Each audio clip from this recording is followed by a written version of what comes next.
después de la laringotomía son muchas preguntas sin responder, porque el otorrino actualmente piensa que el mal se ha quitado, pero ¿y nosotros? ¿Dónde vamos? ¿Cómo lo hacemos? ¿Quién nos atiende? Eso es un montón de preguntas que nos hacemos, que luego cuando lo ves a lo largo del tiempo, pues ya no te parece de tanta importancia. Y por lo que nosotros desde las asociaciones es lo que intentamos resolver ese problema. El mito más común para un laringotomizado es decir que habla con el estómago, es decir, que metemos el aire hasta el estómago, lo volvemos a sacar para poder hablar. Esto, evidentemente, es prácticamente imposible, porque yo ahora mismo no podría estar hablando con esta fluidez si cada palabra que emito tuviera que coger aire, mandarlo al estómago y volverlo a sacar.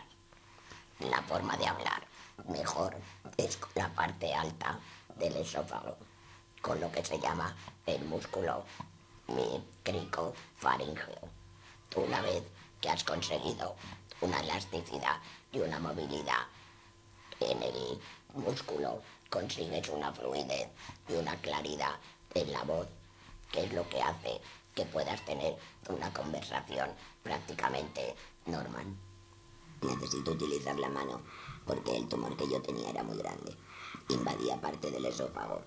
Entonces nosotros, como hablamos con el esófago tiene dos esfínteres, uno arriba para que la comida no vaya a la boca y otro abajo para que no salga del estómago, claro.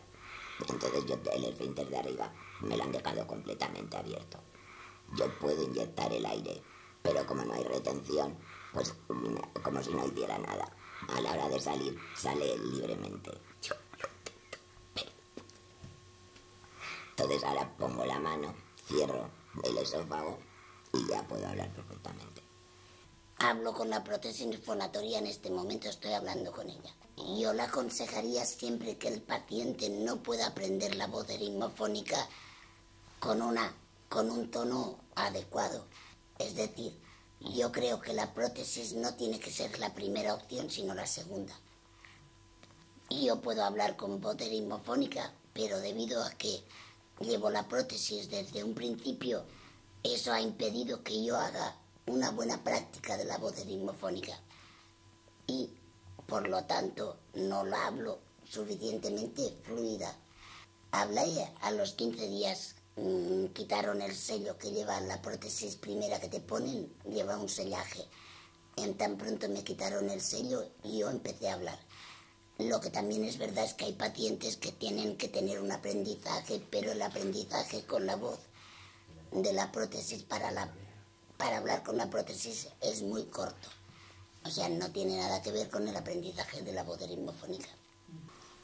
Yo opto por el uso del laringófono, aunque yo hablo perfectamente con voz eritmofónica porque además soy logopeda, pues porque en un principio no tuve paciencia.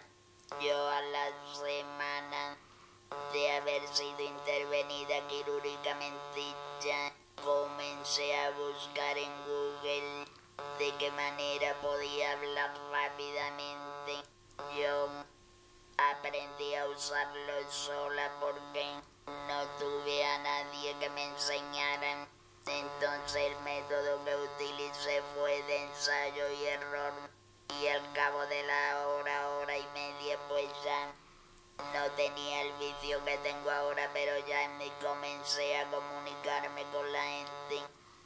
En este momento estoy utilizando la voz grave, pero normalmente las mujeres utilizan el botón segundo y los hombres utilizan el primer botón. También es posible elevar el volumen de la voz o bajarlo, depende en el contexto donde te encuentren. Hay veces que necesita hablar en voz bajita se puede dar el volumen.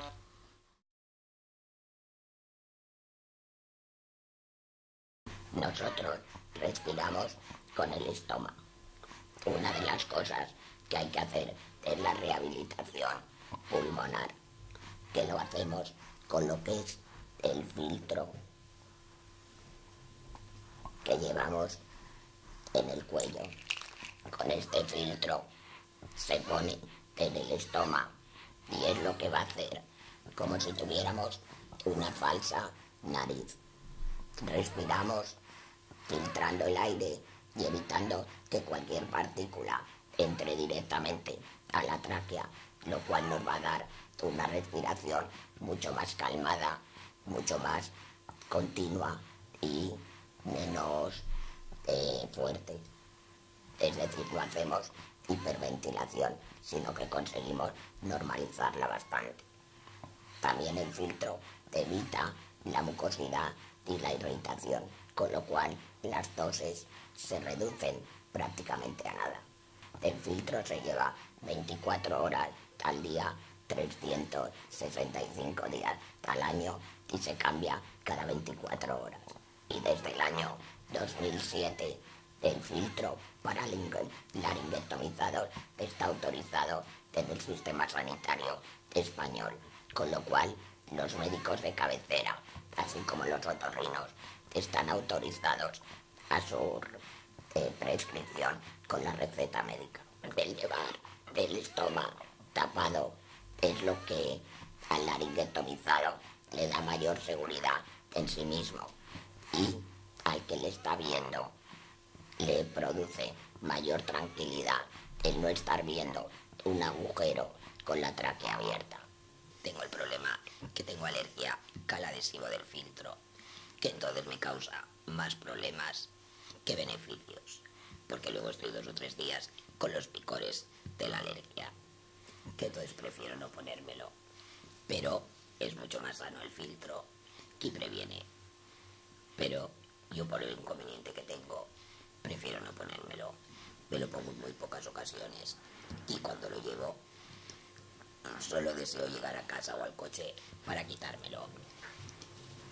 Yo no llevo nada. Llevo las prendas de ganchillo que evitan, creo yo, que evitan por lo menos que me entre directamente lo que pueda haber en el ambiente. Al abrir la tráquea al exterior y hacer una respiración que no es la normal, el primer síntoma que tiene que superar el laringotomizado es controlar su respiración. Al tener sensación de ahogo, lo que normalmente hace es hiperventilar, con lo cual crea una espiral de estrés y de ansiedad que tiene que calmar. Realmente ya no nos podemos ahogar porque la tráquea está abierta. Es la sensación de mucosidad dentro de la tráquea, el que no tengas fluidez en el poder hablar, el que no te puedas expresar, hace que tu sensación de ahogo cada vez aumente más. Simplemente con relajarse, con mandar la señal al cerebro de que tú puedes respirar con tranquilidad, normalmente esa sensación de estrés pasa. Cada vez noto que tengo menos olfato. Había veces que conseguía oler algo, algún olor así más fuerte, o incluso aunque fuera flojo, conseguía oler. Pero ahora ya cada vez me cuesta más. En cuanto al gusto, pues ha cambiado.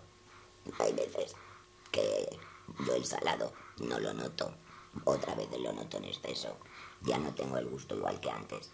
La carne de cerdo no la puedo comer porque me da muy mal sabor, por ejemplo. Nosotros en la Asociación de Cádiz también intentamos rehabilitar otros 2 sentidos que pierden los laringotomizados, como son el gusto y el olfato. Y poco más o menos la gente nos comunica que cada vez van oliendo más y se ve y saborean las comidas.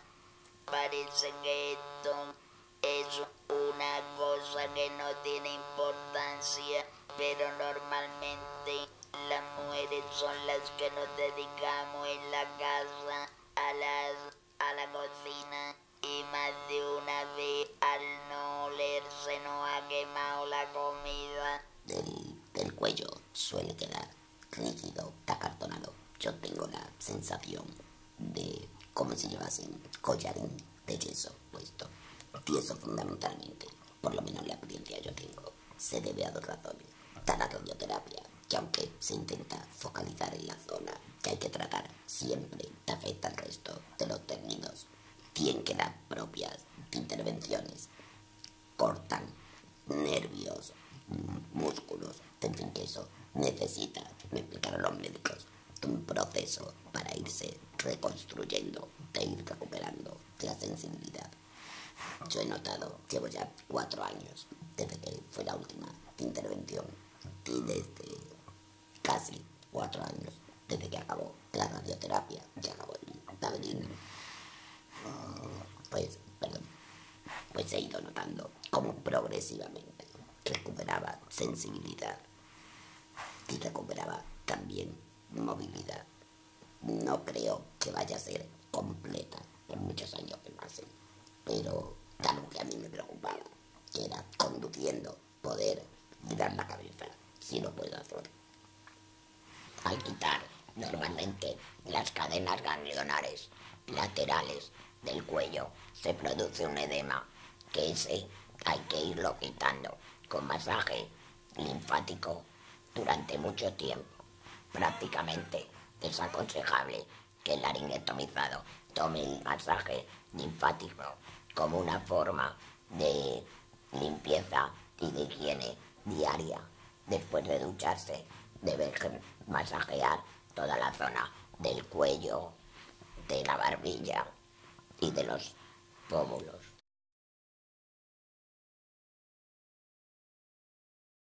En un principio parece que lo había aceptado todo muy bien, pero cuando vuelves a tu casa es cuando te das cuenta de las grandes limitaciones que tienes. Al principio pues estás muy arropado por toda la familia, médicos, enfermeras, y parece que lo llevas de otra forma. Cuando sales a la vida real es cuando te das cuenta de lo que hay. Yo soy una persona que siempre me ha gustado cuidar, guardar cosas. No he tirado papeles ni nada, soy de guardar. Y llegó un momento que todo lo que hacía era tirar, que era como si me quisiera desprender de todo. Y claro, eso no me cuadraba mucho. Y fue cuando empecé a ir al psicólogo. Al principio iba al psicólogo del centro de salud, pero él no podía ayudarme mucho y me remitió a la psicóloga de oncología, que ella sí que me ha ayudado realmente, emocionalmente, en lo que es llevar la vida al día a día, en todo. Muchas veces pensamos que estamos bien, que sabemos llevarlo, pero no es cierto. Siempre tienes por dentro pues los pensamientos negativos que acuden a la mente de cualquier persona que tiene una enfermedad o una minusvalía. Hay veces que a lo mejor te vas a tomar un café con tus amistades y como haya un poco de ruido, pues ya te has quedado mudita, no puedes hablar, y es muy triste, pero mucho, estar con un grupo de personas que estén hablando y tú tengas que estar callada. Es muy triste. La ducha es otra de las cosas que en principio el laringotomizado tiene bastante miedo, pero hoy día ya hay un accesorio que es el que se puede usar para ducharse. Quitas el filtro, pones el de ducha y puedes ducharte con toda tranquilidad sin que el agua penetre en el estómago. Tengo buenos compañeros, no he percibido un rechazo por mi situación, no por él. Sé que no les gusta ver el estómago, bueno, pues yo lo llevo siempre tapado como mucho, el tapo. Y salvo que me acerque por detrás y hable, nadie reacciona mal. Se lleva un susto, pero ahí no. Yo es que nunca he perdido la relación con mi pareja. Mi pareja es el primero que me ha apoyado siempre, que entonces por eso no he tenido ningún problema. La que tenía yo, que en realidad tenía miedo era yo, pero por la sociedad, ni por mi familia, ni por mi pareja, porque siempre me ha apoyado en todo. Para la familia y para los amigos y para el entorno es algo durísimo, porque no saben cómo reaccionar ante unas secuelas tan evidentes, tan duras y una situación tan estresante. Muchas veces el intentar ignorar el hecho que te está ocurriendo es lo que hacen, y eso para el laringectomizado es todavía más doloroso. El que te pregunten, el que intenten comprenderte, el que tú les des toda clase de información sobre lo que te está pasando, relajará toda la situación familiar. Al principio tuvo bastante tensión, tuvo momentos de pensar hasta en la separación matrimonial, y creo que esto que se da bastante normal en los laringectomizados, las separaciones matrimoniales, viene en el hecho de que tu forma de ver la vida cambia y tu pareja no llega a entender por qué ese cambio tan radical en ti mismo. Mis hijas, una de ellas tuvo que tener tratamiento psicológico durante 2 años, porque las pilló en plena juventud, empezando a hacer su vida. Y claro, parar de repente su vida para aceptar la enfermedad de su madre fue un golpe pues muy duro. Yo colaboro en la asociación, pero me sigo dedicando a la psicopedagogía. Era funcionaria pública, pero además tenía un gabinete de logopedia y psicopedagogía. Claro, la logopedia hasta ahora no la puedo hacer, sin embargo la evaluación logopédica sí. Yo perfectamente puedo hacer un barrido fonético y ver qué rango del habla tiene el niño o la persona afectada. Lo que no puedo hacer es rehabilitación logopédica, pero sin embargo psicopedagógica sí, perfectamente. Se puede ir construyendo la inteligencia estadio a estadio, que los niños perfectamente me van a entender con el laringófono. Yo soy abogado, pero ya no ejerzo, ya había dejado incluso el ejercicio antes del cáncer, porque ya entonces me cansaba, tenía problemas para hablar, lo que luego resultó ser. Entonces yo ahora mismo presto servicio como asesor jurídico de la administración de la Junta de Andalucía, y básicamente en ese aspecto sí desarrollo el mismo trabajo, preparo informes, preparo expedientes. Eso lo puedo hacer en la tierra igual, para relacionarme con otros compañeros de fuera de Sevilla, correo electrónico y nada más. Y yo me reincorporé al trabajo, y además pronto, porque aunque era muy tentador tener tu incapacidad, tus ingresos y los garbanzos asegurados, y poderte dedicar a disfrutar a lo que te gusta, a hacer viajes, a leer, a estudiar otras cosas, me parecía poco correcto. También puedes hacer eso, también puedes hacer un trabajo que no es que no entra particularmente en colisión con la situación que yo tengo, hablan menos y punto. Y porque me parecía que era muy joven para ya colocarme una etiqueta. Yo tenía entonces 45 años. Se detectó cuando tenía 44. Y el alta ya la recibí poco antes de cumplir los 45. Entonces pasas una evaluación, te convoca el tribunal médico con periodicidad de cada 6 meses. Fue la primera evaluación. Me dijeron, bueno, vamos a ver cómo evolucionas. Para la siguiente cita, yo ya me había reincorporado. Estuve solo 9 meses de baja desde la primera intervención. Causaba el día de la primera intervención. y a los 9 meses juntos, causa larga.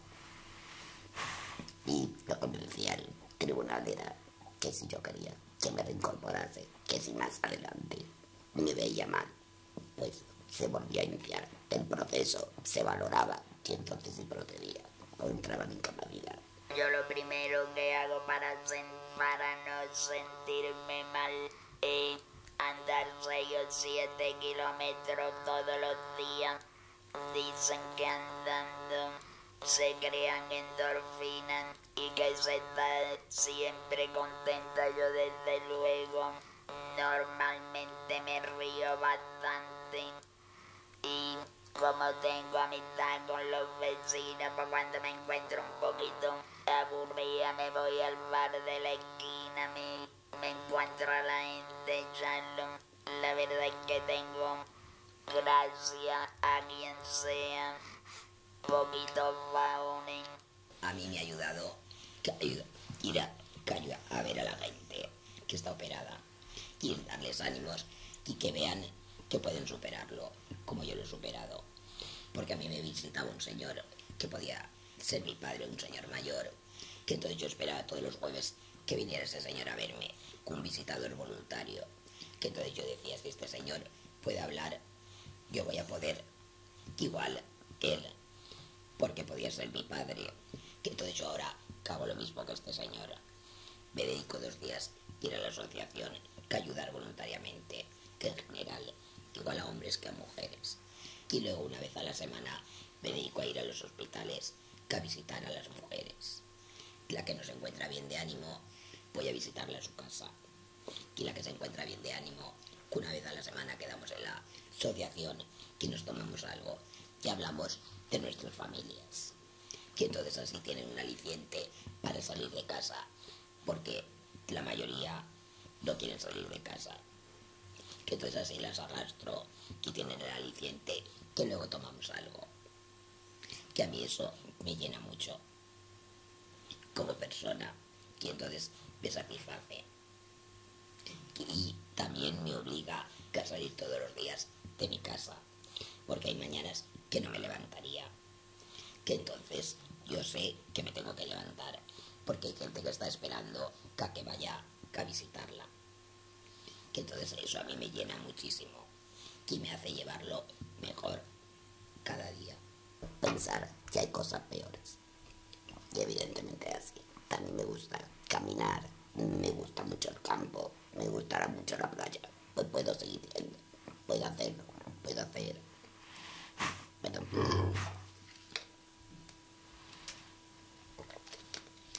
puedo hacer senderismo, puedo hacer muchas otras cosas. Entonces primero miro que dentro de estar en una situación que no puedo modificar, puedo disfrutarla de la mejor manera posible. Pero hay veces que incluso, hay veces que ni eso me sirve, que entonces me siento la persona más desgraciada, terrible, oprimida, lo peor. Bueno, pues creo que hay ocasiones en las que es útil abandonarse un poquito. Solo un poquito, lo suficiente para decir, sí, es verdad, pobrecita tú, qué pena, qué mal. Vale, llora una chispita, puerta y a seguir con otra cosa. Que además siempre surge algo, veo una noticia en prensa, o alguien te llama y te cuenta que tiene un problema, o dice, oye, mientras pueda yo estoy contando cómo estoy, pues, adelante. En mi caso fue el perro de mi hijo, porque tenía la obligación de sacarlo, pero no tenía un horario ni tenía una disponibilidad de tiempo. Era obligatorio salir, pero sin tener que estar agobiada por un horario como puede ser un gimnasio. O sea, un gimnasio te permite un horario y yo lo que no quería era tener horarios. Entonces el perro me permitía tener un horario libre, pero me hacía salir todos los días, porque el perro tiene que salir y no lo saca nadie, pobrecito. Y eso fue lo que a mí me rehabilitó. El perro me ayudó a salir, a pasear, a no tener... Una cosa muy importante que fue para mí es que el perro me permitía pasear sola. Y en el campo, sin tener que hablar ni dar explicaciones. Por lo tanto, estás contigo misma puedes reflexionar, puedes pensar. Y eso también va bien, creo, para mí, al menos. En los momentos bajos, que son muchos, a mí me ha ayudado sobre todo el hacer deporte, el volver a andar, volver a montar a caballo, volver a hacer actividades al aire libre. Creo que son primordiales. Perder el miedo al salir de casa y volver a hacer cualquier tipo de actividad es muy importante.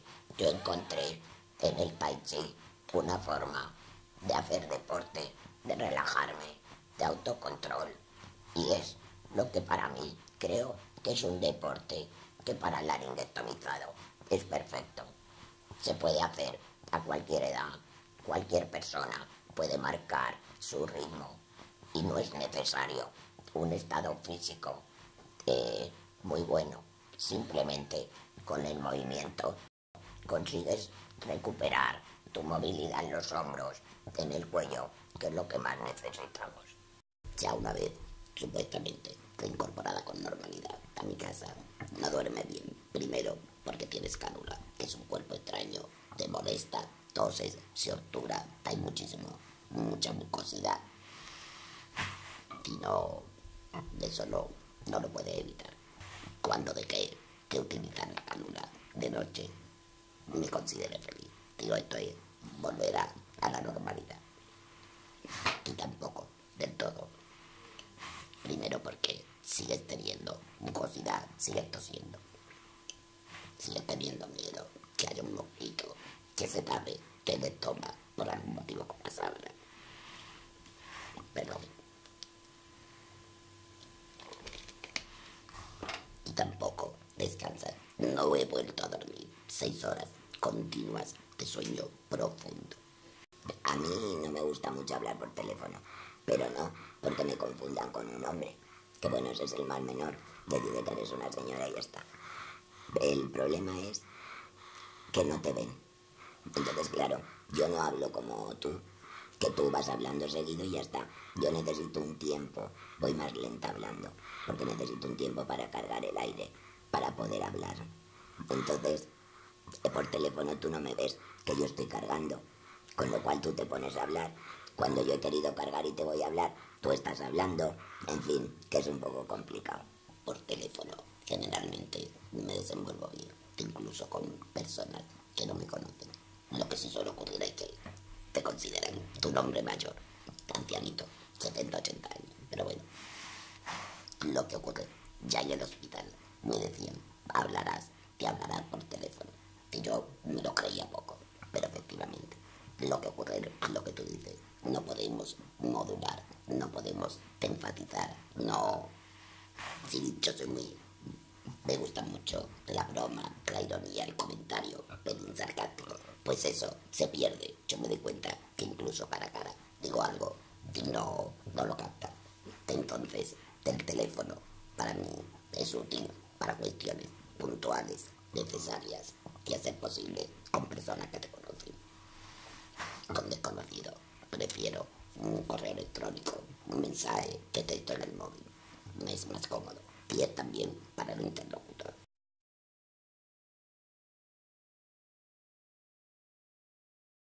Hay un modelo diferente a lo que antes, que era una asociación. Ahora yo creo que la asociación tiene que estar del papel fundamental pues para el apoyo psicológico, la logopedia, que como bien sabemos, que en algunas comunidades sí se le presta atención logopédica, pero de una manera un poco así, a grosso modo, no es específica para el laringetomizado. Yo creo que el laringetomizador, que es el especialista del laringetomizado, tenía que tener una trayectoria más amplia antes de salir de la universidad, porque, como bien sabemos, poco o nada se hace de laringotomía, de atención específica al laringotomizado. Pero ya puede ser que una buena profesional en logopedia, pero las técnicas son diferentes para enseñar a hablar a un laringotomizado que una persona que tenga cualquier función. Tenemos un servicio de psicología para el enfermo y quizá para mucho más importante al principio para el familiar, porque como bien te decía, el enfermo se envalentona, la familia lo mismo, hay ahí una lucha porque no decaiga, pero llega ya un momento que todo se estabiliza y se queda, tú sabes por dónde salir. Primero porque el laricatorizado, cuando ya sale de la operación, la impotencia que siente al no poderse comunicar y que no te entiendan, que una sensación de rabia, de malestar, que el familiar víctima de todo esto, que encima se ve involucrado y no sabe dónde acudir. Me encuentro en un colectivo que actualmente en Extremadura son casi todos mayores de 70 años, 70 y tantos años, por no decir de 96, que tengo uno. No, entonces tienes que jugar con el papel de que ellos se encuentren a gusto, se puedan comunicar, puedan expresar sus sentimientos, que creo que es la base principal. Sacar fuera los miedos. Tienes que salir, decir, hoy me como yo del mundo, porque hay un colectivo detrás que lo necesita, que yo particularmente no lo necesito, gracias a Dios. Hoy, ya cuando a mí me echaron la mano, que ni a visitarme, que es lo que hacemos, fueron a visitarme, yo agradecí. Y de hecho, de ese contacto que yo tuve cuando fueron a visitarme, que saca yo mi ganas de luchar por todo que venga. Si nosotros no sensibilizamos al público en general, a la población, nunca llegaremos a nada. Yo siempre he pensado que tendría que haber un equipo multidisciplinar. O sea, en el equipo del otorrino tendría que haber, por descontado, un psicólogo y por descontado un logopeda, para tener todo coordinado. O sea, es un traumatismo muy importante cuando te hacen una laringectomía total, y eso tiene que tener un psicólogo que te prepare y luego una logopeda que te enseñe, porque yo creo que la rehabilitación de la voz en centros no es ni la mitad de buena que si es individualizada. Es un paciente que psicológicamente necesita un trato especial. No puede hablar, por lo tanto la enfermera tiene que tener paciencia, saber interpretar los signos que hace el paciente para en un principio poder entenderlo, porque si no la angustia del paciente cuando ve que no puede hablar y nadie le entiende es muy grande. Por lo tanto sí creo que tienen que estar especializadas en pacientes laringectomizados, y no solamente por la voz, sino porque es un paciente con mucho riesgo en un primer momento.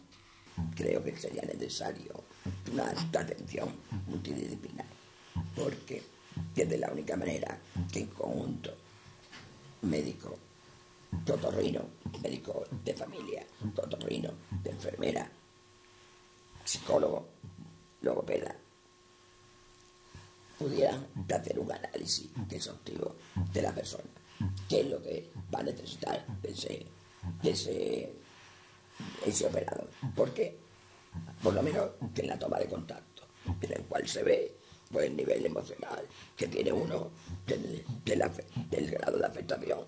Porque a lo mejor yo te estoy hablando del psicólogo, y la que sea, o el que sea, no lo necesita, pero ese primer contacto creo que sería necesario, porque sería una manera de concienciarse que el mal no está solo en quitar la enfermedad. Creo que la labor de entre los profesionales debe ser el principal proyecto de reivindicación.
Después de la laringotomía son muchas preguntas sin responder, porque el otorrino actualmente piensa que el mal se ha quitado, pero ¿y nosotros? ¿Dónde vamos? ¿Cómo lo hacemos? ¿Quién nos atiende? Eso es un montón de preguntas que nos hacemos, que luego cuando lo ves a lo largo del tiempo, pues ya no te parecen de tanta importancia. Y por lo que nosotros desde las asociaciones es lo que intentamos resolver ese problema. El mito más común para un laringotomizado, es decir, que habla con el estómago, es decir, que metemos el aire hasta el estómago, lo volvemos a sacar para poder hablar. Esto, evidentemente, es prácticamente imposible, porque yo ahora mismo no podría estar hablando con esta fluidez si cada palabra que emito tuviera que coger aire, mandarlo al estómago y volverlo a sacar. La forma de hablar mejor es con la parte alta del esófago, con lo que se llama el músculo cricofaríngeo. Una vez que has conseguido una elasticidad y una movilidad en el músculo, consigues una fluidez y una claridad en la voz, que es lo que hace que puedas tener una conversación prácticamente normal. Necesito utilizar la mano porque el tumor que yo tenía era muy grande, invadía parte del esófago. Entonces nosotros, como hablamos con el esófago tiene dos esfínteres, uno arriba para que la comida no vaya a la boca y otro abajo para que no salga del estómago, claro. Entonces el esfínter de arriba me lo han dejado completamente abierto. Yo puedo inyectar el aire, pero como no hay retención, pues como si no hiciera nada. A la hora de salir, sale libremente.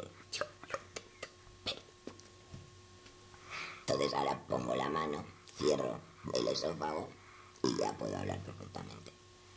Hablo con la prótesis fonatoria en este momento, estoy hablando con ella. Yo le aconsejaría siempre que el paciente no pueda aprender la voz eritmofónica con un tono adecuado.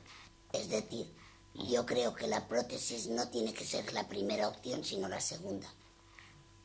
Y yo puedo hablar con voz eritmofónica, pero debido a que llevo la prótesis desde un principio, eso ha impedido que yo haga una buena práctica de la voz eritmofónica. Y, por lo tanto, no la hablo suficientemente fluida. Hablé a los 15 días, quitaron el sello que lleva la prótesis primera que te ponen, lleva un sellaje. En tan pronto me quitaron el sello y yo empecé a hablar. Lo que también es verdad es que hay pacientes que tienen que tener un aprendizaje, pero el aprendizaje con la voz de la prótesis para hablar con la prótesis es muy corto. O sea, no tiene nada que ver con el aprendizaje de la voz eritmofónica. Yo opto por el uso del laringófono, aunque yo hablo perfectamente con voz eritmofónica, porque además soy logopeda, pues porque en un principio no tuve paciencia. Yo a la semana de haber sido intervenida quirúrgicamente ya comencé a buscar en Google de qué manera podía hablar rápidamente. Yo aprendí a usarlo sola porque no tuve a nadie que me enseñara. Entonces el método que utilicé fue de ensayo y error, y al cabo de la hora y media, pues ya no tenía el vicio que tengo ahora, pero ya me comencé a comunicarme con la gente. En este momento estoy utilizando la voz grave, pero normalmente las mujeres utilizan el botón segundo y los hombres utilizan el primer botón. También es posible elevar el volumen de la voz o bajarlo, depende en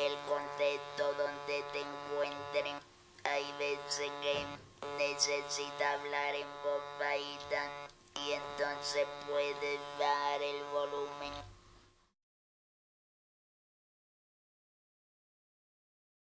Nosotros respiramos con el estómago. Una de las cosas que hay que hacer es la rehabilitación pulmonar, que lo hacemos con lo que es el filtro que llevamos en el cuello. Con este filtro se pone en el estómago y es lo que va a hacer como si tuviéramos una falsa nariz. Respiramos filtrando el aire y evitando que cualquier partícula entre directamente a la tráquea, lo cual nos va a dar una respiración mucho más calmada, mucho más continua y menos fuerte. Es decir, no hacemos hiperventilación, sino que conseguimos normalizarla bastante. También el filtro evita la mucosidad y la irritación, con lo cual las toses se reducen prácticamente a nada. El filtro se lleva 24 horas al día, 365 días al año y se cambia cada 24 horas.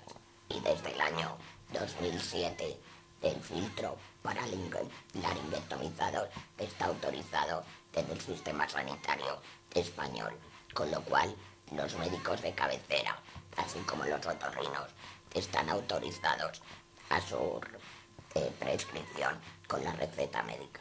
El llevar el estómago tapado es lo que al laringotomizado le da mayor seguridad en sí mismo y al que le está viendo le produce mayor tranquilidad el no estar viendo un agujero con la tráquea abierta. Tengo el problema que tengo alergia al adhesivo del filtro, que entonces me causa más problemas que beneficios, porque luego estoy 2 o 3 días con los picores de la alergia, que entonces prefiero no ponérmelo. Pero es mucho más sano el filtro que previene. Pero yo, por el inconveniente que tengo, prefiero no ponérmelo. Me lo pongo en muy pocas ocasiones y cuando lo llevo solo deseo llegar a casa o al coche para quitármelo. Yo no llevo nada. Llevo las prendas de ganchillo que evitan, creo yo, que evitan por lo menos que me entre directamente lo que pueda haber en el ambiente. Al abrir la tráquea al exterior y hacer una respiración que no es la normal, el primer síntoma que tiene que superar el laringotomizado es controlar su respiración. Al tener sensación de ahogo, lo que normalmente hace es hiperventilar, con lo cual crea una espiral de estrés y de ansiedad que tiene que calmar. Realmente ya no nos podemos ahogar porque la tráquea está abierta. Es la sensación de mucosidad dentro de la tráquea, el que no tengas fluidez en el poder hablar, el que no te puedas expresar, hace que tu sensación de ahogo cada vez aumente más.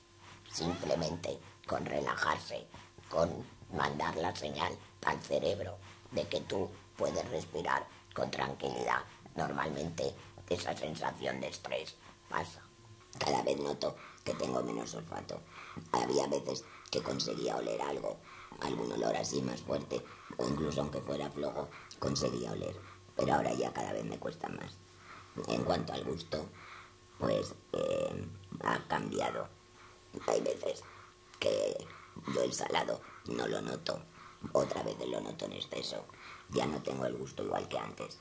La carne de cerdo no la puedo comer porque me da muy mal sabor, por ejemplo. Nosotros en la Asociación de Cádiz también intentamos rehabilitar otros 2 sentidos que pierden los laringotomizados, como son el gusto y el olfato. Y poco más o menos la gente nos comunica que cada vez van oliendo más y se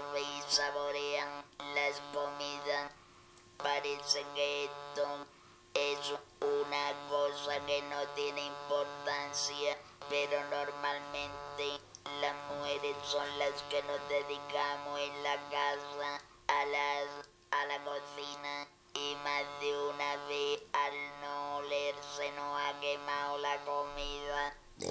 Del cuello suele quedar rígido, acartonado. Yo tengo la sensación de como si llevasen collarín de yeso puesto. Y eso fundamentalmente, por lo menos la experiencia yo tengo, se debe a dos razones. Está la radioterapia, que aunque se intenta focalizar en la zona que hay que tratar, siempre te afecta el resto de los términos. Tienen que dar propias intervenciones. Cortan nervios, músculos, en fin, que eso necesita, me explicaron los médicos, un proceso para irse reconstruyendo, de ir recuperando la sensibilidad. Yo he notado, llevo ya 4 años desde que fue la última intervención, y desde casi 4 años desde que acabó la radioterapia, que acabó el tablín, pues he ido notando cómo progresivamente recuperaba sensibilidad y recuperaba también movilidad. No creo que vaya a ser completa por muchos años que pasen, pero algo que a mí me preocupaba, que era conduciendo, poder girar la cabeza, si lo puedo hacer. Al quitar normalmente las cadenas ganglionares laterales del cuello se produce un edema, que ese hay que irlo quitando con masaje linfático durante mucho tiempo. Prácticamente es aconsejable que el laringotomizado tome el masaje linfático como una forma de limpieza y de higiene diaria. Después de ducharse, debe masajear toda la zona del cuello, de la barbilla y de los pómulos.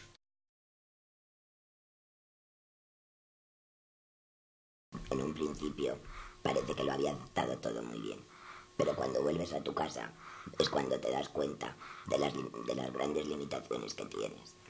Al principio pues estás muy arropado por toda la familia, médicos, enfermeras, y parece que lo llevas de otra forma. Cuando sales a la vida real es cuando te das cuenta de lo que hay. Yo soy una persona que siempre me ha gustado cuidar, guardar cosas. No he tirado papeles ni nada, soy de guardar. Y llegó un momento que todo lo que hacía era tirar, que era como si me quisiera desprender de todo. Y claro, eso no me cuadraba mucho. Y fue cuando empecé a ir al psicólogo.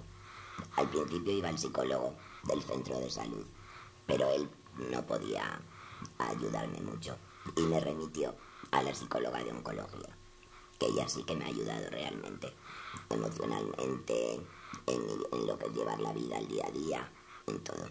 Muchas veces pensamos que estamos bien, que sabemos llevarlo, pero no es cierto. Siempre tienes por dentro pues los pensamientos negativos que acuden a la mente de cualquier persona que tiene una enfermedad o una minusvalía. Hay veces que a lo mejor te vas a tomar un café con tus amistades y como haya un poco de ruido, pues ya te has quedado mudita, no puedes hablar, y es muy triste, pero mucho, estar con un grupo de personas que estén hablando y tú tengas que estar callada. Es muy triste. La ducha es otra de las cosas que en principio el laringotomizado tiene bastante miedo, pero hoy día ya hay un accesorio que es el que se puede usar para ducharse. Quitas el filtro, pones el de ducha y puedes ducharte con toda tranquilidad sin que el agua penetre en el estómago. Tengo buenos compañeros, no he percibido un rechazo por mi situación, no por él. Sé que no les gusta ver el estómago, bueno, pues yo lo llevo siempre tapado como mucho del tapón. Y salvo que me acerque por detrás y hable, nadie reacciona mal. Se lleva un susto, pero ahí no. Yo es que nunca he perdido la relación con mi pareja. Mi pareja es el primero que me ha apoyado siempre, que entonces por eso no he tenido ningún problema. La que tenía yo, la que en realidad tenía miedo era yo, la sociedad, ni por mi familia, ni por mi pareja, porque siempre me ha apoyado en todo.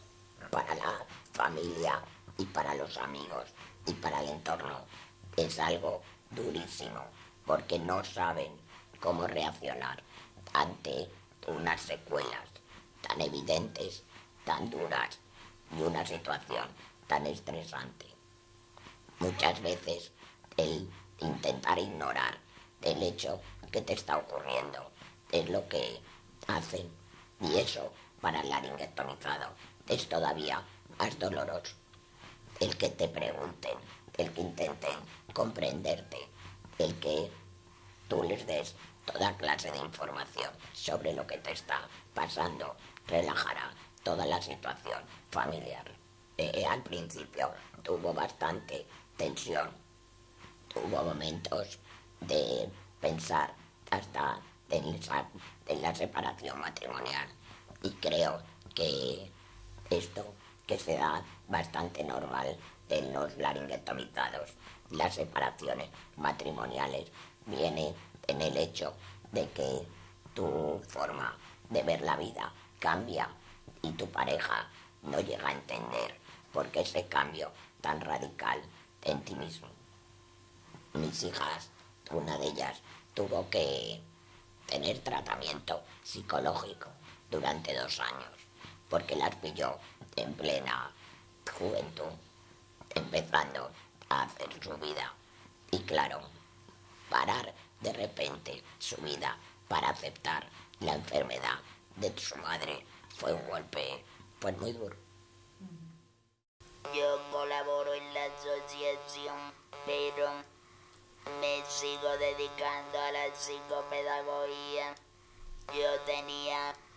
Era funcionaria pública, pero además tenía un gabinete de logopedia y psicopedagogía. Claro, la logopedia ahora no la puedo hacer, sin embargo la evaluación logopédica sí. Yo perfectamente puedo hacer un barrido fonético y ver qué rasgo del habla tiene el niño o la persona afectada. Lo que no puedo hacer es rehabilitación logopédica, pero sin embargo psicopedagógica sí, perfectamente. Se puede ir construyendo la inteligencia estadio a estadio, que los niños perfectamente me van a entender con el laringófono. Yo soy un abogado, pero ya no ejerzo. Ya había dejado incluso el ejercicio antes del cáncer, porque ya entonces me cansaba, tenía problemas para hablar, lo que luego resultó ser. Entonces yo ahora mismo presto servicio como asesor jurídico de la administración de la Junta de Andalucía. Y básicamente en ese aspecto sí desarrollo el mismo trabajo, preparo informes, preparo expedientes. Eso lo puedo hacer en la tierra igual, para relacionarme con otro compañero de fuera de Sevilla, correo electrónico y nada más. Y yo me reincorporé al trabajo, y además pronto, porque aunque era muy tentador tener tu incapacidad, tus ingresos y los garbanzos asegurados, y poderte dedicar a disfrutar a lo que te gusta, a hacer viajes, a leer, a estudiar otras cosas, me parecía poco correcto. También puedes hacer eso, también puedes hacer un trabajo que no es particularmente, que no entra particularmente en colisión con la situación que yo tengo, hablar menos y punto. Y porque me parecía que era muy joven para ya colocarme una etiqueta. Yo tenía entonces 45 años. Se detectó cuando tenía 44.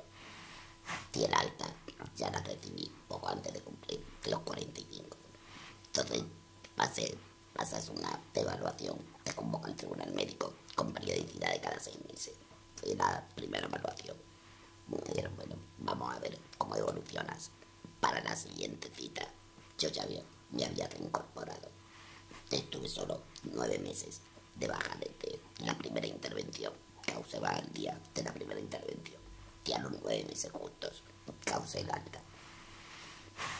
Y lo que me decía el tribunal era que si yo quería que me reincorporase, que si más adelante me veía mal, pues se volvía a iniciar el proceso, se valoraba y entonces sí procedía o entraba en incapacidad. Yo lo primero que hago para no sentirme mal es andar 6 o 7 kilómetros todos los días. Dicen que andando se crean endorfinas y que se está siempre contenta. Yo desde luego normalmente me río bastante y como tengo amistad con los vecinos, pues cuando me encuentro un poquito aburrida me voy al bar de la esquina, me encuentro a la gente, charlo. La verdad es que tengo, gracias a quien sea, poquitos vagones. A mí me ha ayudado ir a ver a la gente que está operada y darles ánimos y que vean que pueden superarlo como yo lo he superado. Porque a mí me visitaba un señor que podía ser mi padre, un señor mayor, que entonces yo esperaba todos los jueves que viniera ese señor a verme, un visitador voluntario, que entonces yo decía, si este señor puede hablar, yo voy a poder igual él, porque podía ser mi padre, que entonces yo ahora hago lo mismo que este señor. Me dedico 2 días a ir a la asociación, que ayudar voluntariamente, que en general igual a hombres que a mujeres. Y luego una vez a la semana me dedico a ir a los hospitales, que a visitar a las mujeres. La que no se encuentra bien de ánimo, voy a visitarla a su casa. Y la que se encuentra bien de ánimo, que una vez a la semana quedamos en la asociación, que nos tomamos algo y hablamos de nuestras familias. Que entonces así tienen un aliciente para salir de casa, porque la mayoría no quieren salir de casa. Que entonces así las arrastro y tienen el aliciente, que luego tomamos algo.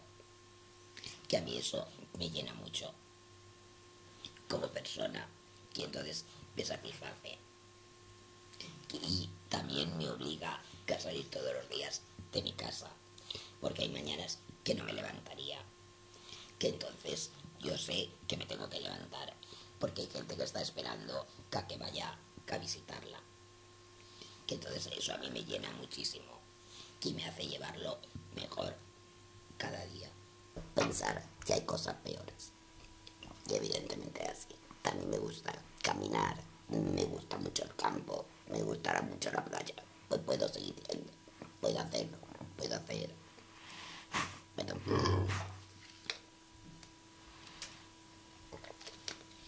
puedo hacer senderismo, puedo hacer muchas otras cosas. Entonces primero miro que dentro de estar en una situación que no puedo modificar, puedo disfrutarla de la mejor manera posible. Pero hay veces que incluso, hay veces que ni eso me sirve, que entonces me siento la persona más desgraciada, terrible, oprimida, lo peor. Bueno, pues creo que hay ocasiones en las que es útil abandonarse un poquito. Solo un poquito, lo suficiente para decir, sí, es verdad, pobrecita tú, qué pena, qué mal. Vale, llora una chispita, puerta, y a seguir con otra cosa. Que además siempre surge algo, veo una noticia en prensa, o alguien te llama y te cuenta que tiene un problema, o dice, oye, mientras pueda yo ir contando cómo estoy, pues, adelante. En mi caso fue el perro de mi hijo, porque tenía la obligación de sacarlo, pero no tenía un horario ni una... O sea, tenía una disponibilidad de tiempo. Era obligatorio salir, pero sin tener que estar agobiada por un horario como puede ser un gimnasio. O sea, un gimnasio te permite un horario y yo lo que no quería era tener horarios. Entonces el perro me permitía tener un horario libre, pero me hacía salir todos los días, porque el perro tiene que salir y no lo saca nadie, pobrecito. Y eso fue lo que a mí me rehabilitó, el perro. Me ayudó a salir, a pasear, a no tener... Una cosa muy importante que fue para mí es que el perro me permitía pasear sola. Y en el campo, sin tener que hablar ni dar explicaciones. Por lo tanto, estás contigo misma, puedes reflexionar, puedes pensar. Y eso también va bien, creo, para mí, al menos. En los momentos bajos, que son muchos, a mí me ha ayudado sobre todo el hacer deporte, el volver a andar, volver a montar a caballo, volver a hacer actividades al aire libre. Creo que son primordiales. Perder el miedo al salir de casa y volver a hacer cualquier tipo de actividad es muy importante. Yo encontré en el Tai Chi una forma de hacer deporte, de relajarme, de autocontrol, y es lo que para mí creo que es un deporte que para el laringueto es perfecto. Se puede hacer a cualquier edad, cualquier persona puede marcar su ritmo y no es necesario un estado físico muy bueno. Simplemente con el movimiento lento consigues recuperar tu movilidad en los hombros, en el cuello, que es lo que más necesitamos. Ya una vez, supuestamente, reincorporada con normalidad a mi casa, no duerme bien. Primero, porque tienes cánula, que es un cuerpo extraño, te molesta, toses, se obtura, hay mucha mucosidad. Y no, eso no lo puede evitar. Cuando dejé de utilizar la cánula de noche, me consideré feliz. Digo, esto es volver a la normalidad. Y tampoco del todo. Primero porque sigues teniendo mucosidad, sigues tosiendo, sigues teniendo miedo que haya un mosquito que se tape, que te toma por algún motivo con la sábana. Pero y tampoco descansar. No he vuelto a dormir 6 horas continuas de sueño profundo. A mí no me gusta mucho hablar por teléfono, pero no porque me confundan con un hombre, que bueno, ese es el mal menor, decide que eres una señora y ya está. El problema es que no te ven. Entonces, claro, yo no hablo como tú, que tú vas hablando seguido y ya está. Yo necesito un tiempo, voy más lenta hablando, porque necesito un tiempo para cargar el aire, para poder hablar. Entonces, por teléfono tú no me ves, que yo estoy cargando, con lo cual tú te pones a hablar. Cuando yo he querido cargar y te voy a hablar, tú estás hablando. En fin, que es un poco complicado. Por teléfono, generalmente me desenvuelvo bien, incluso con personas que no me conocen. Lo que sí suele ocurrir es que te consideran tu nombre mayor, ancianito, 70, 80 años. Pero bueno, lo que ocurre, ya en el hospital me decían, te hablarás por teléfono. Y yo me lo creía poco, pero efectivamente, lo que ocurre es lo que tú dices. No podemos modular, no podemos enfatizar, no. Sí, yo soy me gusta mucho la broma, la ironía, el comentario, pelín sarcástico. Pues eso se pierde. Yo me doy cuenta que incluso cara a cara digo algo y no lo capta. Entonces, el teléfono para mí es útil para cuestiones puntuales, necesarias, y a ser posible con personas que te conocen. Con desconocido prefiero un correo electrónico, un mensaje que texto en el móvil. Me es más cómodo y es también para el interlocutor.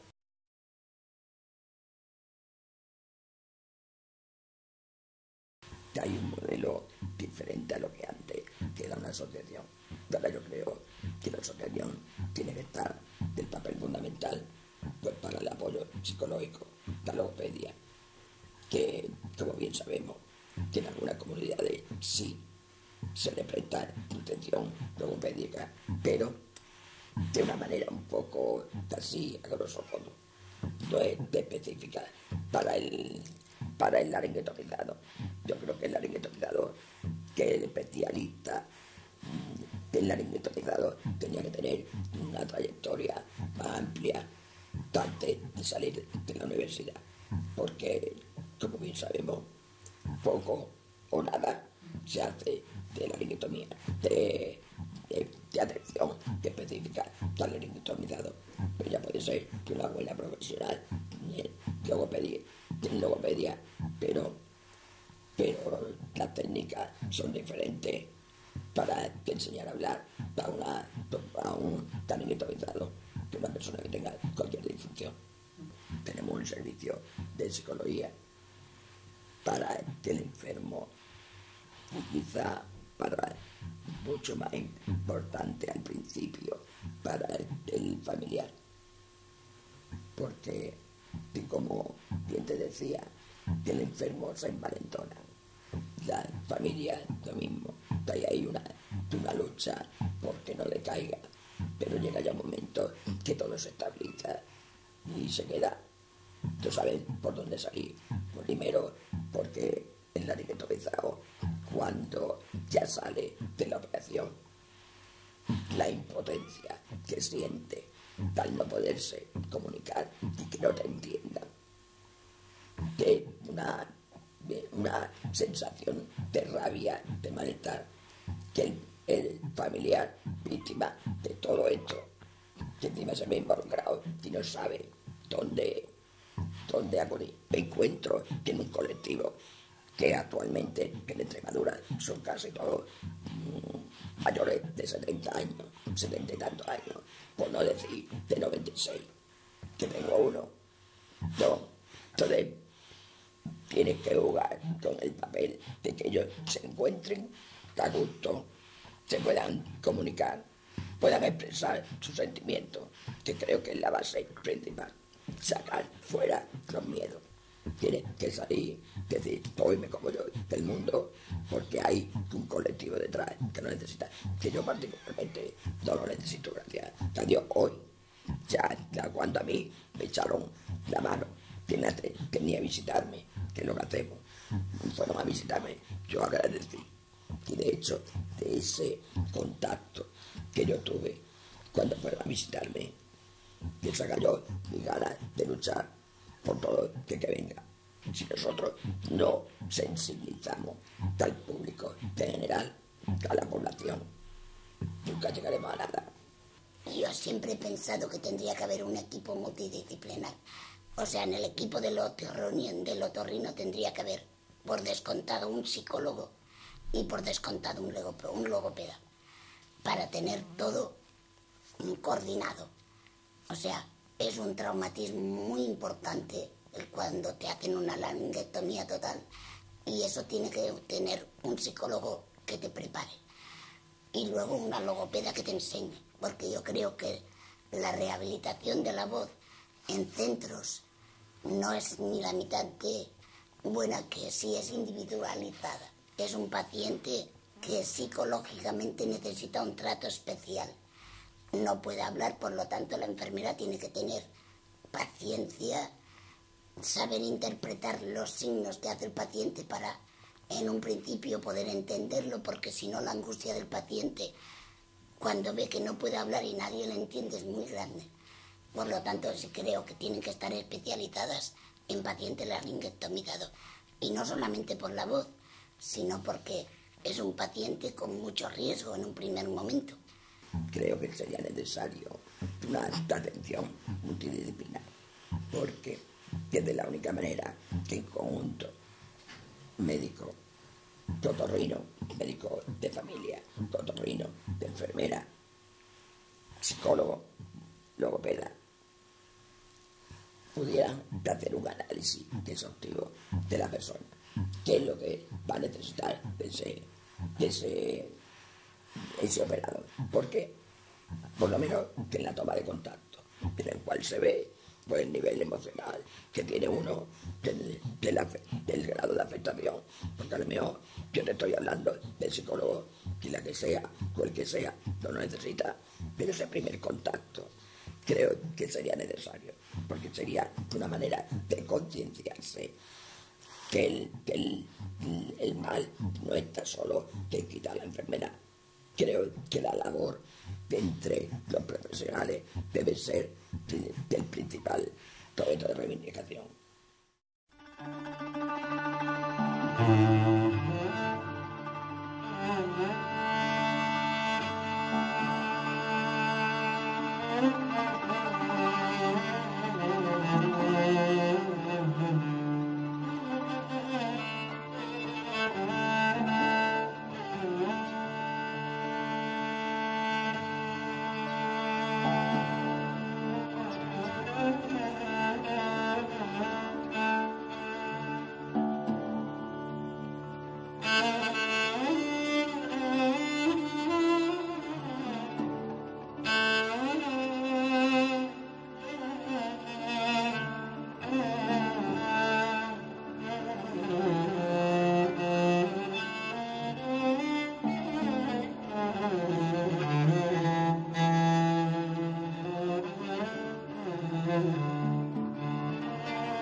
la laringectomía son muchas preguntas sin responder, porque el otorrino actualmente piensa que el mal se ha quitado, pero ¿y nosotros?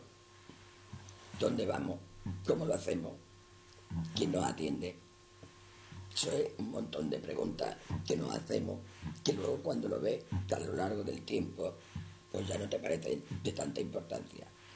Y por lo que nosotros desde las asociaciones es lo que intentamos resolver ese problema. El mito más común para un laringectomizado, es decir, que habla con el estómago, es decir, que metemos el aire hasta el estómago, lo volvemos a sacar para poder hablar. Esto, evidentemente, es prácticamente imposible, porque yo ahora mismo no podría estar hablando con esta fluidez si cada palabra que emito tuviera que coger aire, mandarlo al estómago y volverlo a sacar. La forma de hablar mejor es con la parte alta del esófago, con lo que se llama el músculo cricofaríngeo. Una vez que has conseguido una elasticidad y una movilidad en el músculo, consigues una fluidez y una claridad en la voz, que es lo que hace que puedas tener una conversación prácticamente normal. Necesito utilizar la mano porque el tumor que yo tenía era muy grande, invadía parte del esófago. Entonces nosotros, como hablamos con el esófago tiene dos esfínteres, uno arriba para que la comida no vaya a la boca y otro abajo para que no salga del estómago, claro. Entonces el esfínter de arriba me lo han dejado completamente abierto. Yo puedo inyectar el aire, pero como no hay retención, pues como si no hiciera nada. A la hora de salir, sale libremente. Yo lo intento, pero... Entonces ahora pongo la mano, cierro el esófago y ya puedo hablar perfectamente. Hablo con la prótesis fonatoria, en este momento estoy hablando con ella. Yo le aconsejaría siempre que el paciente no pueda aprender la voz eritmofónica con un tono adecuado. Es decir, yo creo que la prótesis no tiene que ser la primera opción, sino la segunda. Y yo puedo hablar con voz eritmofónica, pero debido a que llevo la prótesis desde un principio, eso ha impedido que yo haga una buena práctica de la voz eritmofónica. Y, por lo tanto, no la hablo suficientemente fluida. Hablé a los 15 días, quitaron el sello que lleva la prótesis primera que te ponen, lleva un sellaje. En tan pronto me quitaron el sello y yo empecé a hablar.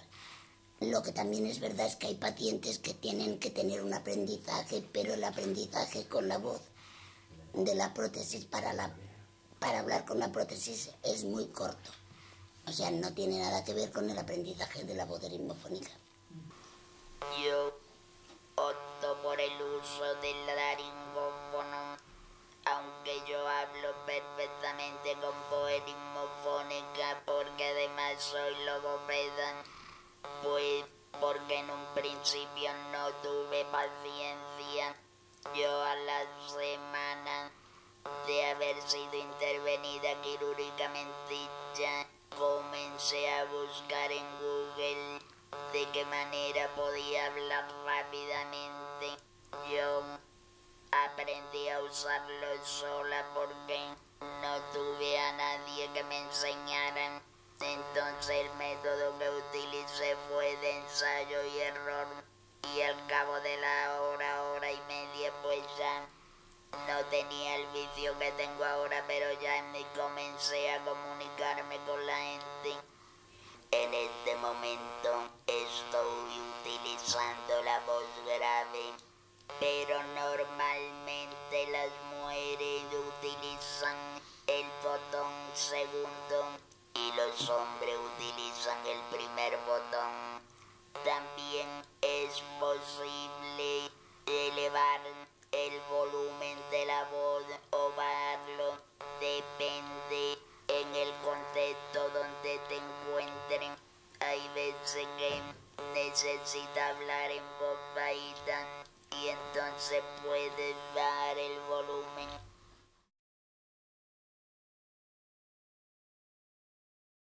Nosotros respiramos con el estómago.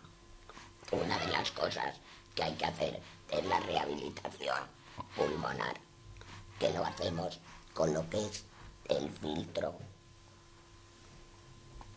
que llevamos en el cuello. Con este filtro se pone en el estómago y es lo que va a hacer como si tuviéramos una falsa nariz.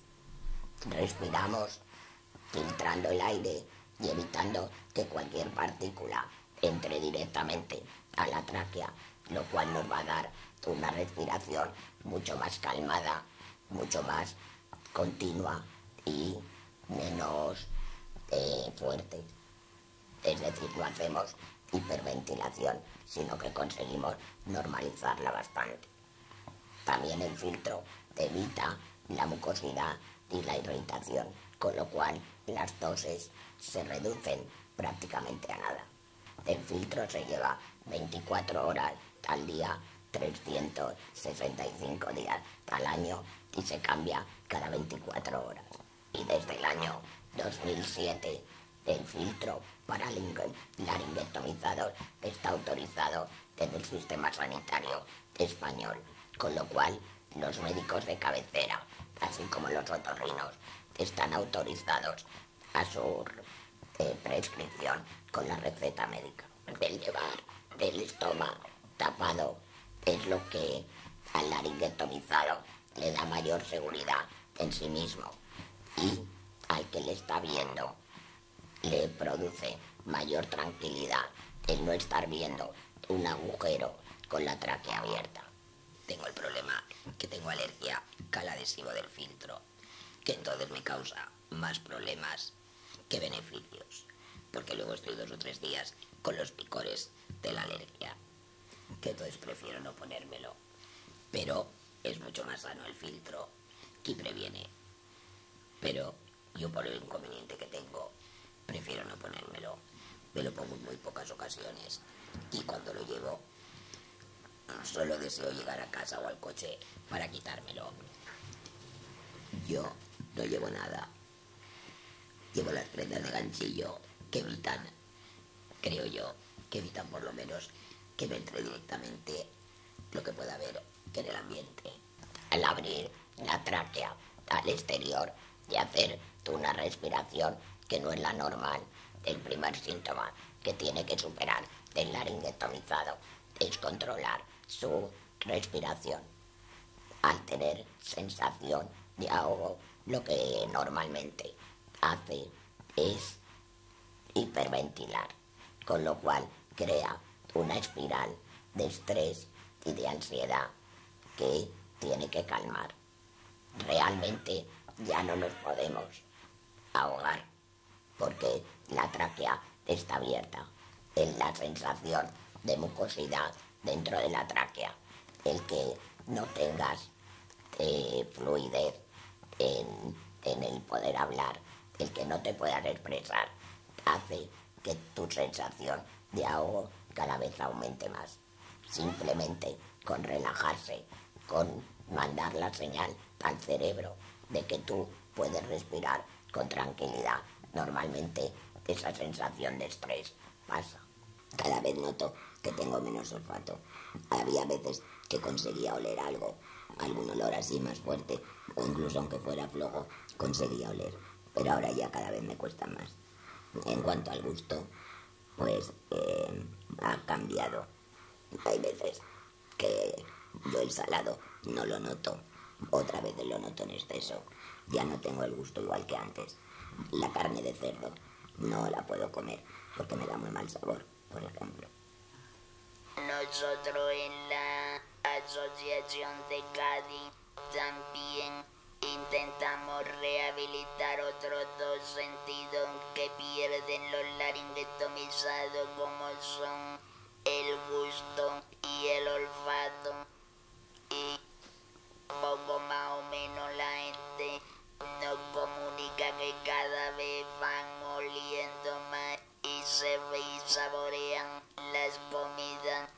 Parece que esto es una cosa que no tiene importancia, pero normalmente las mujeres son las que nos dedicamos en la casa a la cocina, y más de una vez al no oler se nos ha quemado la comida. Del cuello suele quedar rígido, acartonado. Yo tengo la sensación de como si llevasen collarín de yeso puesto.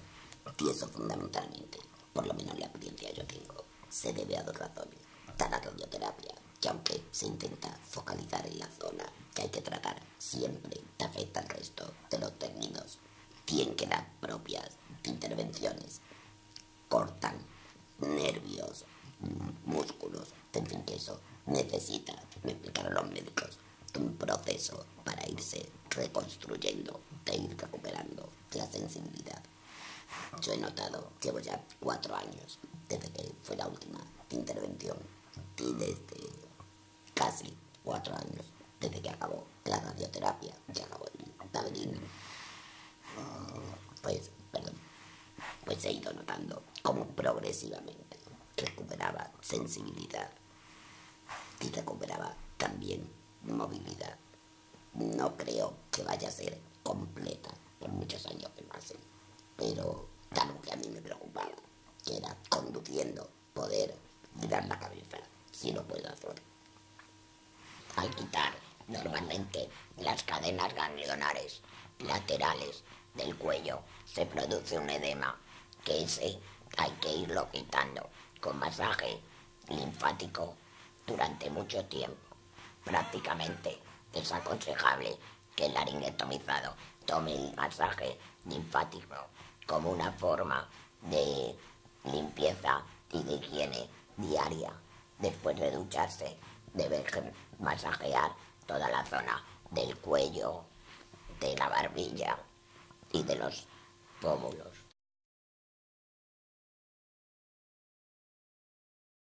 En un principio parece que lo había aceptado todo muy bien, pero cuando vuelves a tu casa es cuando te das cuenta de las grandes limitaciones que tienes. Al principio pues estás muy arropado por toda la familia, médicos, enfermeras, y parece que lo llevas de otra forma. Cuando sales a la vida real es cuando te das cuenta de lo que hay. Yo soy una persona que siempre me ha gustado cuidar, guardar cosas. No he tirado papeles ni nada, soy de guardar. Y llegó un momento que todo lo que hacía era tirar, que era como si me quisiera desprender de todo. Y claro, eso no me cuadraba mucho. Y fue cuando empecé a ir al psicólogo. Al principio iba al psicólogo del centro de salud, pero él no podía ayudarme mucho y me remitió a la psicóloga de oncología, que ella sí que me ha ayudado realmente, emocionalmente, en lo que es llevar la vida al día a día, en todo. Muchas veces pensamos que estamos bien, que sabemos llevarlo, pero no es cierto. Siempre tienes por dentro pues los pensamientos negativos que acuden a la mente de cualquier persona que tiene una enfermedad o una minusvalía. Hay veces que a lo mejor te vas a tomar un café con tus amistades y como haya un poco de ruido, pues ya te has quedado mudita, no puedes hablar, y es muy triste, pero mucho, estar con un grupo de personas que estén hablando y tú tengas que estar callada. Es muy triste. La ducha es otra de las cosas que en principio el laringotomizado tiene bastante miedo, pero hoy día ya hay un accesorio que es el que se puede usar para ducharse. Quitas el filtro, pones el de ducha y puedes ducharte con toda tranquilidad sin que el agua penetre en el estómago. Tengo buenos compañeros, no he percibido un rechazo por mi situación, no por él. Sé que no les gusta ver el estómago, bueno, pues yo lo llevo siempre tapado como mucho, el tapo. Y salvo que me acerque por detrás y hable, nadie reacciona mal. Se lleva un susto, pero ahí no. Yo es que nunca he perdido la relación con mi pareja. Mi pareja es el primero que me ha apoyado siempre que entonces por eso no he tenido ningún problema.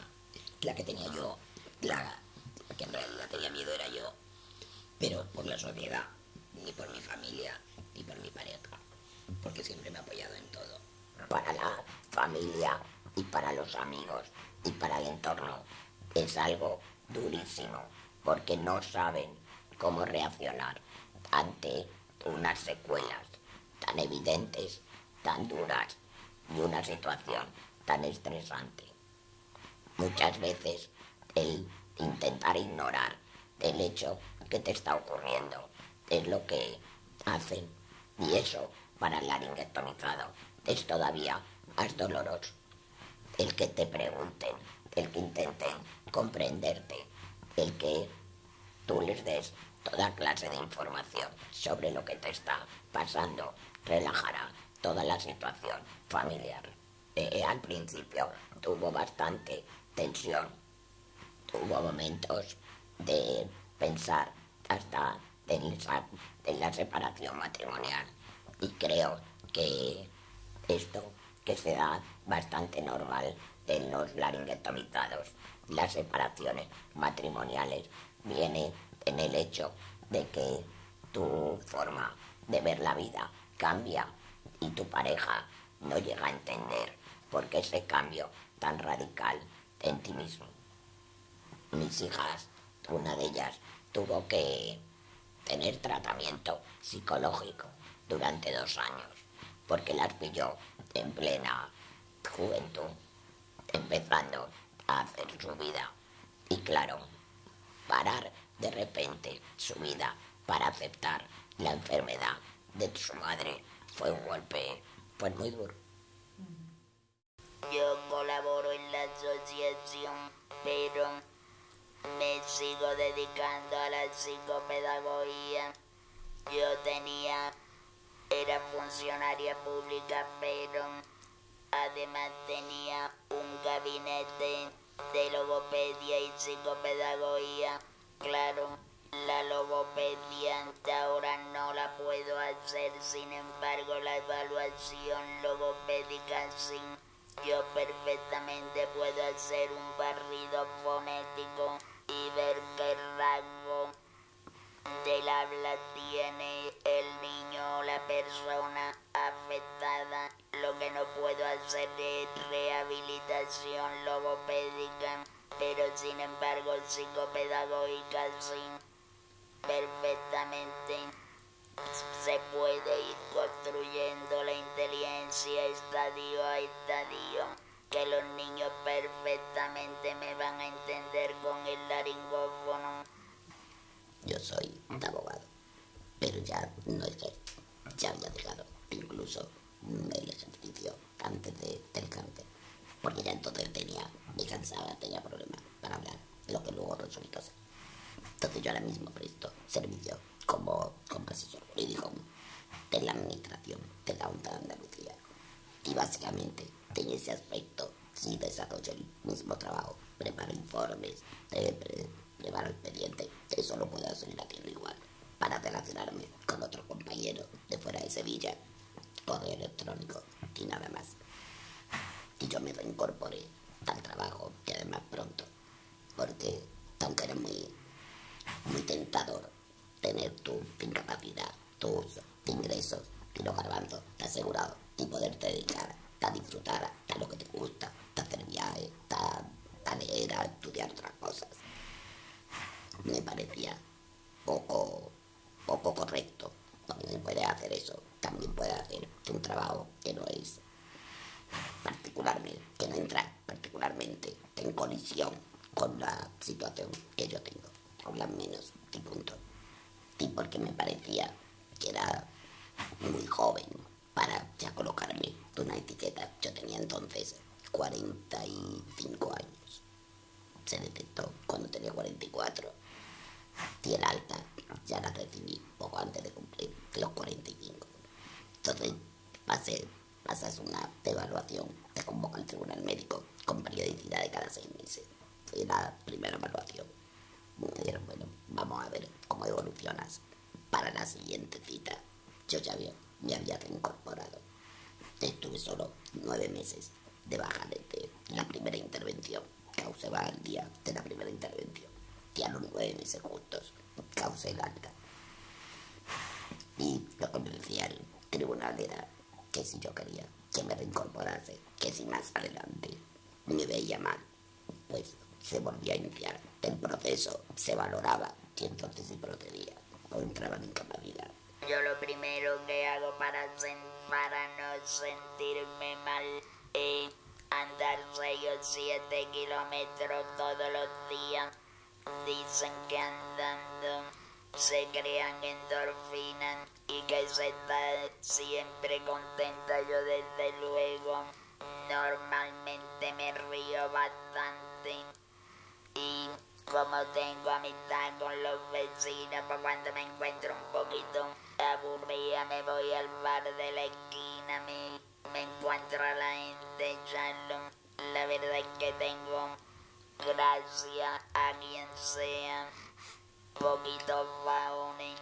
A mí me ha ayudado ir a ver a la gente que está operada y darles ánimos y que vean que pueden superarlo como yo lo he superado. Porque a mí me visitaba un señor que podía ser mi padre, un señor mayor, que entonces yo esperaba todos los jueves que viniera ese señor a verme, un visitador voluntario, que entonces yo decía, si este señor puede hablar, yo voy a poder igual que él, porque podía ser mi padre, que entonces yo ahora hago lo mismo que este señor. Me dedico 2 días a ir a la asociación, que ayudar voluntariamente, que en general, igual a hombres que a mujeres. Y luego una vez a la semana me dedico a ir a los hospitales, que a visitar a las mujeres. La que no se encuentra bien de ánimo, voy a visitarla a su casa. Y la que se encuentra bien de ánimo, que una vez a la semana quedamos en la asociación y nos tomamos algo y hablamos de nuestras familias. Que entonces así tienen un aliciente para salir de casa, porque la mayoría no quieren salir de casa. Que entonces así las arrastro y tienen el aliciente que luego tomamos algo. Que a mí eso me llena mucho como persona y entonces me satisface. Y también me obliga a salir todos los días de mi casa, porque hay mañanas que no me levantaría. Que entonces yo sé que me tengo que levantar, porque hay gente que está esperando a que vaya a visitarla. Que entonces eso a mí me llena muchísimo y me hace llevarlo mejor cada día. Pensar que hay cosas peores. Y evidentemente así. También me gusta caminar, me gusta mucho el campo, me gustará mucho la playa. Pues puedo seguir yendo, puedo hacerlo, puedo hacer... Bueno,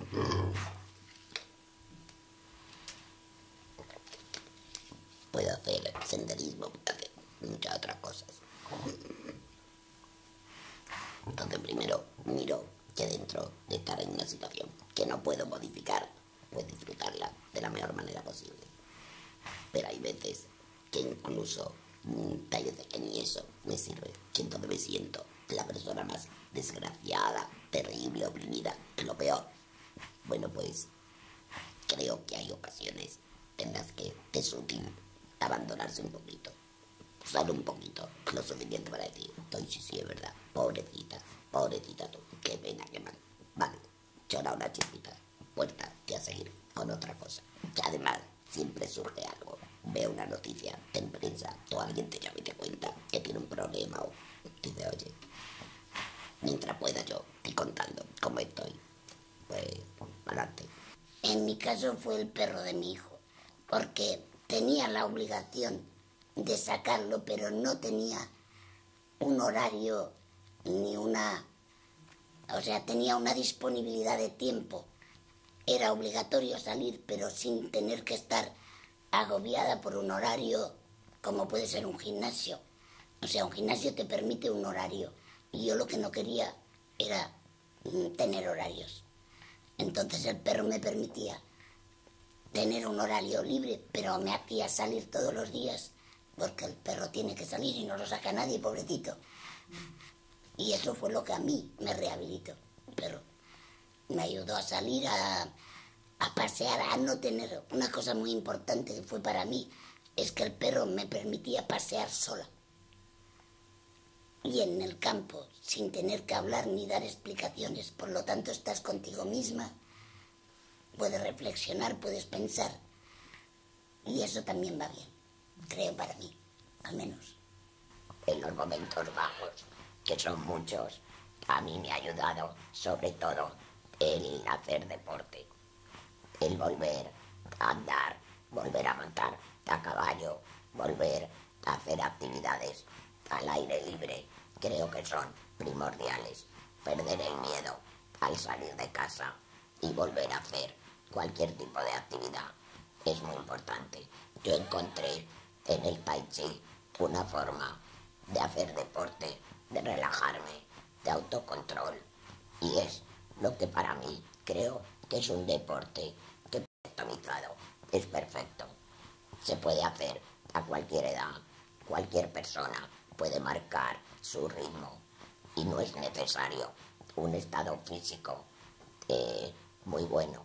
Simplemente con el movimiento lento consigues recuperar tu movilidad en los hombros, en el cuello, que es lo que más necesitamos.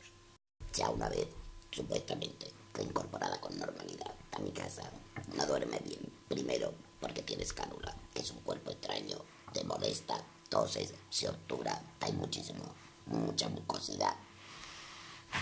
Y no, eso no lo puede evitar. Cuando dejé que utilizar la cánula de noche, me consideré feliz. Digo, esto es volver a la normalidad. Y tampoco del todo. Primero porque sigues teniendo mucosidad, sigues tosiendo, sigues teniendo miedo que haya un mosquito que se tape, que le toma por algún motivo con la sábana. Pero y tampoco descansar. No he vuelto a dormir 6 horas continuas de sueño profundo. A mí no me gusta mucho hablar por teléfono, pero no porque me confundan con un hombre, que bueno, ese es el mal menor, le dice que eres una señora y ya está. El problema es que no te ven. Entonces, claro, yo no hablo como tú, que tú vas hablando seguido y ya está. Yo necesito un tiempo, voy más lenta hablando, porque necesito un tiempo para cargar el aire, para poder hablar. Entonces, por teléfono tú no me ves que yo estoy cargando, con lo cual tú te pones a hablar. Cuando yo he querido cargar y te voy a hablar, tú estás hablando. En fin, que es un poco complicado. Por teléfono, generalmente me desenvuelvo bien, incluso con personas que no me conocen. Lo que sí suele ocurrir es que te consideran tu nombre mayor, ancianito, 70, 80 años. Pero bueno, lo que ocurre, ya en el hospital me decían, te hablarás por teléfono. Y yo me lo creía poco, pero efectivamente, lo que ocurre es lo que tú dices. No podemos modular, no podemos enfatizar, no. Sí, yo soy me gusta mucho la broma, la ironía, el comentario, pelín sarcástico. Pues eso se pierde. Yo me doy cuenta que incluso cara a cara digo algo y no lo capta. Entonces, el teléfono para mí es útil para cuestiones puntuales, necesarias, y hacer posible con personas que te conocen. Con desconocido prefiero un correo electrónico, un mensaje que texto en el móvil. Me es más cómodo y es también para el interlocutor.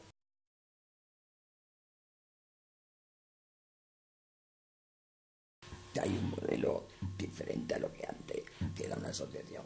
Ahora yo creo que la asociación tiene que estar del papel fundamental pues para el apoyo psicológico, la logopedia, que como bien sabemos, que en algunas comunidades sí se le presta atención logopédica, pero de una manera un poco así, a grosso modo, no es específica para el laringotomizado.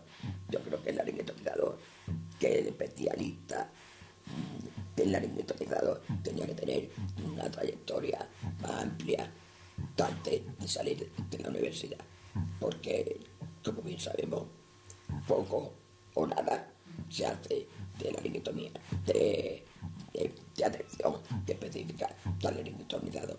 Pero ya puede ser que una buena profesional en logopedia, pero las técnicas son diferentes para enseñar a hablar a un talentoizado, que una persona que tenga cualquier disfunción. Tenemos un servicio de psicología para el enfermo y quizá para mucho más importante al principio para el familiar, porque como bien te decía, el enfermo se envalentona, la familia lo mismo, hay ahí una lucha porque no decaiga, pero llega ya un momento que todo se estabiliza y se queda. Tú sabes por dónde salir. Primero, porque el laryngetomizado, cuando ya sale de la operación, la impotencia que siente al no poderse comunicar y que no te entiendan, que una sensación de rabia, de malestar, que el familiar víctima de todo esto, que encima se ve involucrado y no sabe dónde acudir. Me encuentro en un colectivo que actualmente en Extremadura son casi todos mayores de 70 años, 70 y tantos años, por no decir de 96, que tengo uno. No, entonces tienes que jugar con el papel de que ellos se encuentren a gusto, se puedan comunicar, puedan expresar sus sentimientos, que creo que es la base principal. Sacar fuera los miedos. Tienes que salir, decir, hoy me como yo del mundo, porque hay un colectivo detrás que lo necesita, que yo particularmente no lo necesito, gracias a Dios. Hoy, ya cuando a mí me echaron la mano, que ni a visitarme, que es lo que hacemos, fueron a visitarme, yo agradecí. Y de hecho, de ese contacto que yo tuve cuando fueron a visitarme, que saca yo mi ganas de luchar por todo que venga. Si nosotros no sensibilizamos al público en general, a la población, nunca llegaremos a nada. Yo siempre he pensado que tendría que haber un equipo multidisciplinar. O sea, en el equipo del otorrino tendría que haber, por descontado, un psicólogo y por descontado un logopeda, para tener todo coordinado. O sea, es un traumatismo muy importante cuando te hacen una laringectomía total, y eso tiene que tener un psicólogo que te prepare y luego una logopeda que te enseñe, porque yo creo que la rehabilitación de la voz en centros no es ni la mitad de buena, que sí es individualizada. Es un paciente que psicológicamente necesita un trato especial.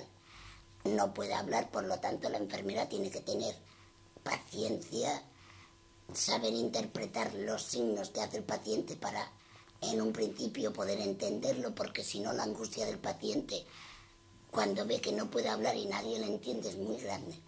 Por lo tanto sí creo que tienen que estar especializadas en pacientes laringectomizados, y no solamente por la voz, sino porque es un paciente con mucho riesgo en un primer momento. Creo que sería necesario una atención multidisciplinar, porque es de la única manera que en conjunto médico, otorrino, médico de familia, otorrino, de enfermera, psicólogo, logopeda, pudieran hacer un análisis exhaustivo de la persona, qué es lo que va a necesitar de ese operador, porque por lo menos que en la toma de contacto, en el cual se ve pues el nivel emocional que tiene uno del grado de afectación, porque a lo mejor yo te estoy hablando del psicólogo y la que sea o el que sea no lo necesita, pero ese primer contacto creo que sería necesario, porque sería una manera de concienciarse que el mal no está solo en quitar la enfermedad. Creo que la labor entre los profesionales debe ser el principal proyecto de reivindicación.